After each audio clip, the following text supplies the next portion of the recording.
Ég vil bara gera shout out til allra foreldra þarna úti, allra amma og afa og þeirra sem eru með fjölskyldur, eru í vinnu og eru í þessu daglega amstri sem oft þannig, mann líður oft eins og maður sé bara að hlaupa á einhverju hamstrahjóli og síðan bara er dagurinn búinn og síðan gerir maður það aftur næsta dag. Og það sem hefur bjargað minni geðheilsu og í rauninni lækna hana, það að viðhalda heilbrigðu hugarfari á meðan á öllu þessu stendur. Af því leiðum að dettur inn í þessa gildru. Ég er á 3. vaktinni, nú er ég á 4. vaktinni, eina sem ég gerir að vinna, skutlast og græja og elda og taka til og þrífa og þá erum við bara að skapa svona sjálfskapavíti innra með okkur, þú veist, streitu, óánægju, kvíðaótta, neikvæða orku bara innra með okkur sem gerir allt sem við þurfum hvort að gera, af því við erum að lifa þessu lífi og við erum kannski með ábyrgð og skyldur, gagnvart börnunum okkur og fjölskyldur og svona, gerir allt 100 sinnum erfiðara, þú veist, og það skapa líka meira vesen og meiri erfiðleika af því meira sem við trúum og hugsa allt sé erfitt, því meira af því erum við að skapa inn í líf okkar. Þannig að besta leiðin er ekki einfaldlega, heyrðu, nú ætla ég bara að hætta öllu, þú veist, og gera ekki neitt. Heldur er besta leiðin svo að ná tökum á hugarfarinu okkar og skoða hugsanir okkar, hvað er ég að hugsa, hvað viðhorf hef ég gagnvart þessu og skipta því.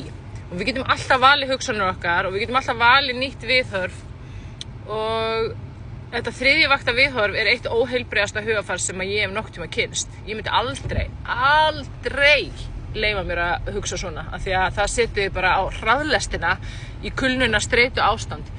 Þetta snýst ekki að breyta ytri aðstæðum, þetta snýst ekki að breyta öðru fólki. Þú veist, við getum ekki breytt öðru fólki, við getum breytt sjálfum okkur, þetta snýst að breyta okkur sjálfum. Og þessi innri lífsstílsbreyting sem hverju trúi ég, sem sterkasta orkan okkar, það koma hugsanir okkar, hegðun okkar, væntingar, skoðanir, upplifanir og svo framvegis. Breyta hugsunum okkar og breyta orðunum okkar og velja heilbrigða hugsun. Bara eitt lítið dæmi, af því að ég var með svo ofboðslega óheilbrigt hugarfar og ég var svo ofboðslega veik í mörg ár. Til dæmis með veðrið, við búum á Íslandi og það er bara tiltölulega algengt að fólk kvarti yfir veðrinu, kvarti neikvæð orka. To complain means to remain, þannig að því meira sem kvartar undan einhverju, því meira ert að skapa af því inn í lífið þitt, þú veist, þannig að og þegar það kemur mjög veður sem er bara ekki gott, slum orða það þannig, að þá segi ég annarkvort, ef ég tala veðrið og segi veðrið er hressandi, það er mjög hressandi veður, það er mjög hressandi að fara út og það er bara brjálaður stormur, þú veist, þú vaknar, þú hressist við og en ég segi veðrið er hressandi, eða þá ég segi veðrið er ekki frábært.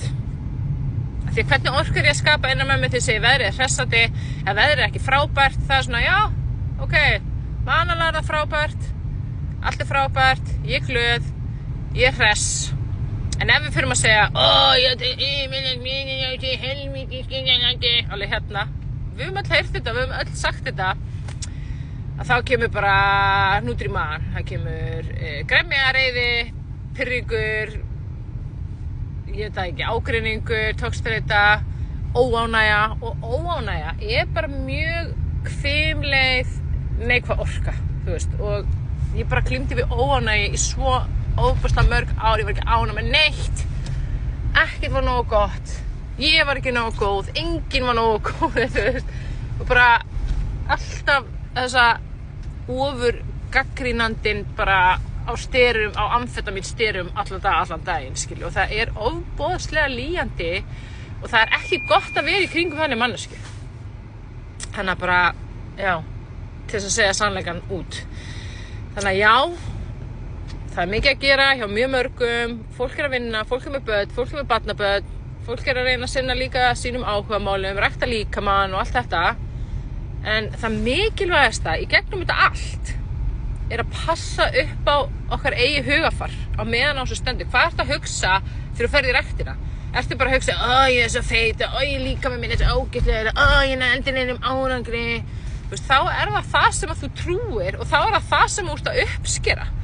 Og þá ert að fara kannski 300 sinnum í ræktina og þú ert að ná kannski margfalt minni árangri af því að þú ert alltaf að skemma fyrir sjálfum þér eða sjálfur með þessu óheilbrigða hugafari. Þannig að næstur þú ferð í ræktina til dæmis, hugsaðu að segja ég að ná stórkostlegum árangri, ég finn að líkami minn að léttast og styrkjast, ég finn að vöðvarnir mínir heilbrigðir, ég þakklát fyrir líkama minn og byrjaði að sjá stórkostlegan yfirnáttúrulegan árangur með þig og þína líkamlegu heilsu og þinn líkama. Og þetta á við öll svið, sömu prinsip sem gilda allt. Þannig að bara skoða þetta, pröfa að gefa þessu séns, pröfa að fara í þessa vegferð að taka til í haustum að þér. Ef þú vilt fá aðstoð, þá ég hér, sendi mér skilaboð á TikTok eða Messenger eða tölvupóst á Sara Lausnir.